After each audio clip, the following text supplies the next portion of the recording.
Dalawang survey firm ngayon ang nagbabanggaan kung sino ang dapat na paniwalaan ng taong bayan. Ito ay may kinalaman sa survey na kung saan ay marami raw na mga Pilipino ang pabor.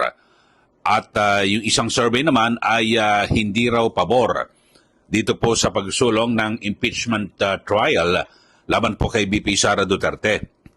Pero maganda siguro ay ating kilatisin kung sino yung mas dapat na paniwalaan ng ating mga kababayan. Di po ba? Kasi ito, ang survey, mga kababayan, ulitin natin, dalawang uri yan. Isang commissioned survey at non-commissioned. Ibig sabihin, yung kinumisyon, may yadba ho yun. Sige. Mamaya, didiscuss ho natin yan, mga kababayan. Pero, dito, yung unang survey ay, ito, panoorin po natin, mga kababayan, at pakinggan. Mula May 6 to 9, tinanong ng Pulse Asia ang 1,200 na rehistradong botante. Sangayon ka ba o hindi sa pag-file ng impeachment case laban kay Vice President Sara Duterte? Sa kabuuan, 50% ang nagsabing hindi sila sang-ayon, 28% ang sang-ayon, 21% ang hindi masabi kung pabor sila o hindi. Tingin ni Ronald Holmes, presidente ng Pulse Asia, maaaring ito ay dahil hindi pa nagsisimula ang impeachment trial kaya't nawala sa balita ang mga alegasyon laban kay VP Sara. Nung nag-iimbestiga raw ang Kamara, bumaba ang approval at trust rating ni VP Sara noong September at December 2024. Nawala sa balita, kumbaga, yung akusasyon tungkol sa maling paggamit ng confidential fund, yung kanya pag-threaten sa presidente. Maaari pa raw itong magbago, sabi ni Holmes. Depende na sa mga lalabas na ebidensya sa impeachment trial. Halimbawa, nung... Okay, so yun ho mga kababayan, ang binabanggit, ito po ay sa Pulse Asia. Di ba mga kababayan? At ang sinasabi ay 50% ang hindi pabor o ayaw po ng impeachment laban po kay BP Sara Duterte. Yan po ang nakalagay dito po sa survey ng Pulse Asia. Pero bagamat sinasabi ho na maaaring magbago pa ho ito yung pananaw ng taong bayan kung magsisimula na ang paglilitis. Ang tanong ho rito sa Pulse Asia ay ito ho, do you agree or disagree with the filing of the impeachment case against Vice President Sara Duterte by the House of Representatives in the Senate? Yan po ang pinakatanong sa mga sinurvey ng Pulse Asia, mga kababayan.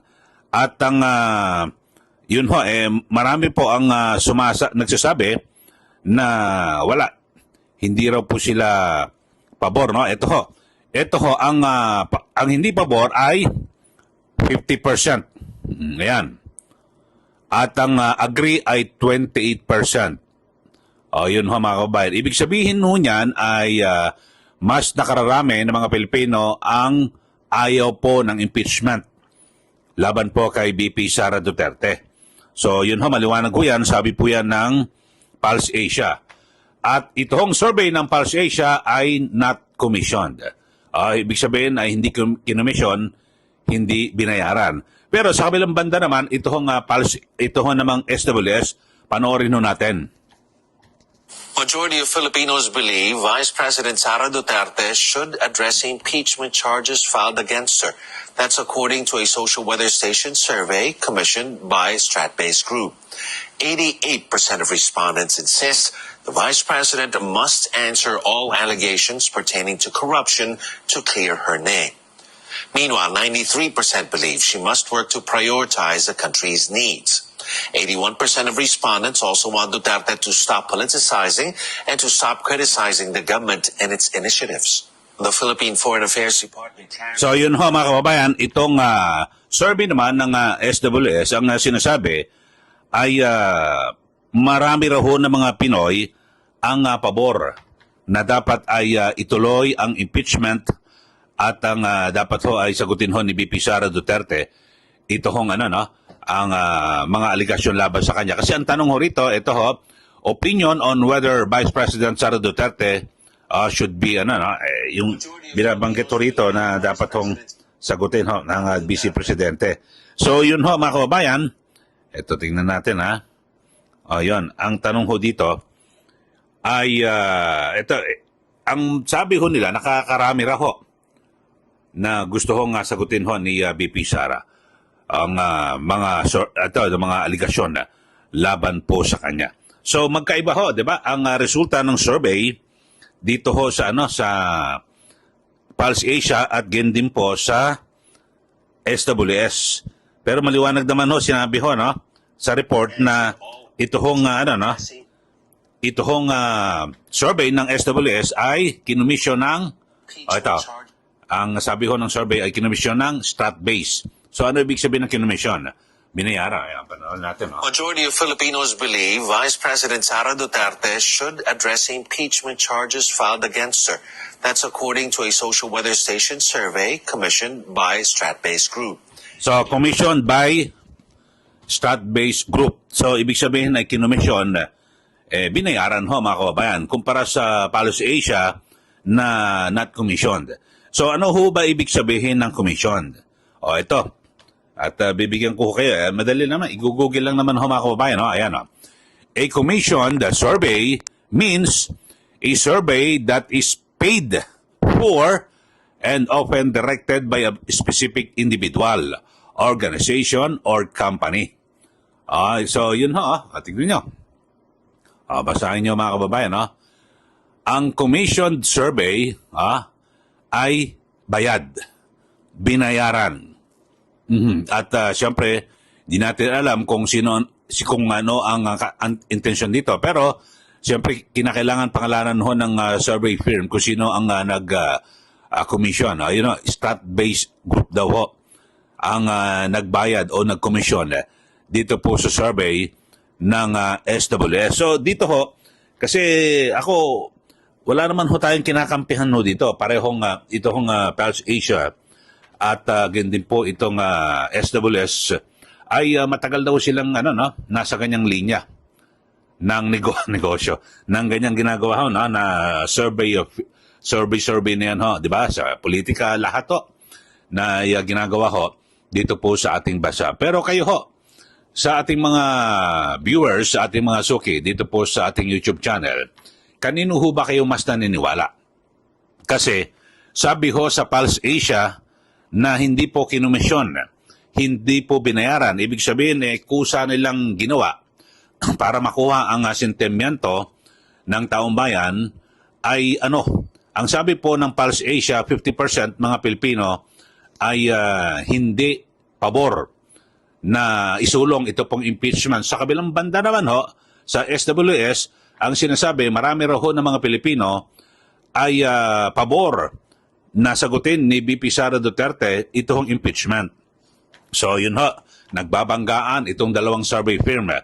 Pero siguro maganda ay ilatag natin kung sino ang mas totoo at kung sino ang hindi, mga kababayan. So ako naman, ang aking pagbabasihan, kasi yung nakarang eleksyon, noong 2025 elections ay napakapangit po, di ba, ng performance ng kandidato ng alyansa. At mismong si Pangulong Marcos Jr. pa ang talagang nangampad niya, di po ba? So wala, kukunti lang pong lumusot sa panig ng alyansa at ngayong mga nanalo ng mga yan, baka hindi niya nga makontrol ang mga yan. At di ba? So, at ang resulta, marami hong pumasok na sabihin natin ay medyo nakalinya at maka-Duterte. Yun po.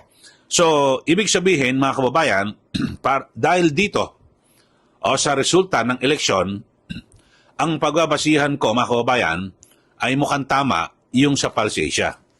Bakit to? Kasi isa ho sa naging usapin sa kampanya sa eleksyon ay itong impeachment laban po kay VP Sara Duterte at pangalawa ay yung mabilis na pag-aresto at pagpapatapon sa ICC sa The Hague, Netherlands, dito po kay dating Pangulong Duterte. Yung dalawang issue na yan, mga kababayan, ang sinasabi na naging dahilan para manalo po yung mga kandidato ni VP Sara Duterte at ni dating Pangulong Duterte, mga kababayan. At dito, hindi nga, ang sabi nga ho mismo, di ba, hindi nagamit ng tama yung makinarya ng administrasyon. Di ba, kadalasan kapag may mga midterm elections, nagsisiksikan po yung mga politiko na maging kandidato ng administrasyon dahil sa makinarya at resources. Pero dito ho, mga kababayan, at nakita nyo naman ho, yung kampanya po ng mga kandidato ni dating Pangulong Duterte at ni VP Sara Duterte, o lalo na sa Duterte 10. Kita nyo na, wala naman ho eh. Hindi talaga, wala ka makikita na garbo o paggastos, di po ba? So talagang ito ho ay buong buo yung ibinigay na suporta at ang sabi nga ho ng ilang political analysts, ito po ay protest vote laban po kay Pangulong Marcos Jr. Sa kabilang banda naman ho mga kababayan, sa SWS, ang sabi, pabor daw mga Pilipino na isulong at sagutin ni VP Sara Duterte ang impeachment. So, walang basihan eh. Di po ba?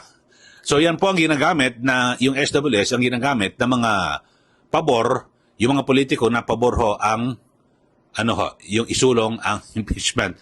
Sa kabilang banda naman, yung Pulse Asia ay marami ang nagsasabi na maraming Pilipino ang ayaw sa impeachment.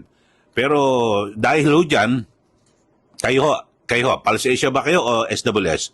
Ako ho, ang aking pananaw ho rito, base sa aking obserbasyon at pag-aanalisa sa nakarang 2025 elections, parang mas naniniwala ako rito sa Pulse Asia.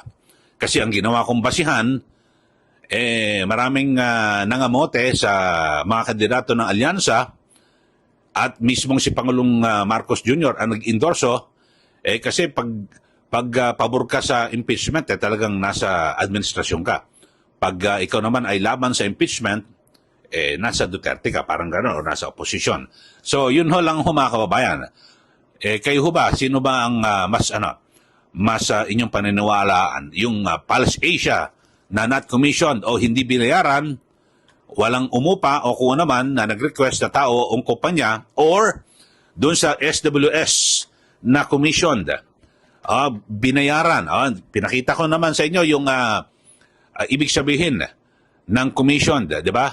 Yan po ay binayaran ng isang individual o kumpanya. Ngayon, hindi naman itinatago na yan po ay kinumission ng strat-based group.